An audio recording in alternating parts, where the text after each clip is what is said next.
Pengamat politik Citra Institute, Efriza mengomentari rotasi jabatan strategis di tubuh pengurus besar Nahdlatul Ulama, PBNU.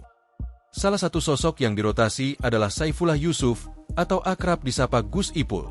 Ia dirotasi jabatannya dari Sekretaris Jenderal Pengurus Besar Nahdlatul Ulama, PBNU, menjadi Ketua PBNU Bidang Pendidikan, Hukum, dan Media.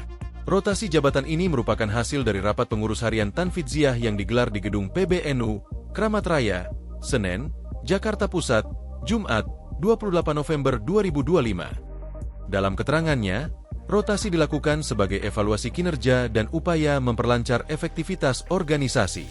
Namun, menurut Efriza, dengan dicopotnya Gus Ipul, Ketua Umum PBNU Yahya Holil Stakuf alias Gus Yahya justru malah berpolemik.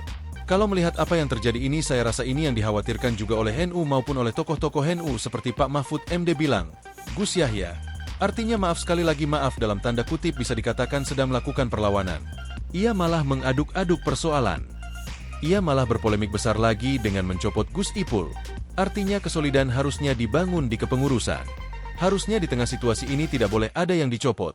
Ujar Efriza dalam acara On Focus yang tayang di YouTube Tribun News, Jumat, 28 November 2025. Jika terjadi pencopotan, justru masalah yang sedang terjadi akan makin berlarut-larut.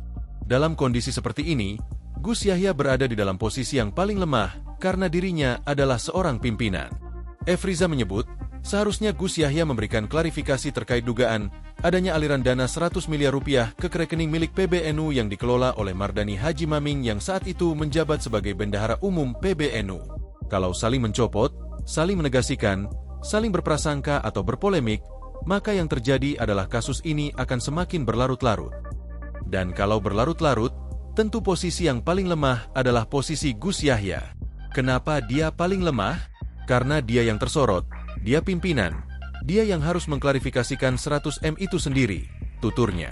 Efriza menilai, langkah Gus Yahya untuk melakukan pergantian pada sejumlah jabatan di PBNU justru akan memperburuk citranya sebagai pimpinan.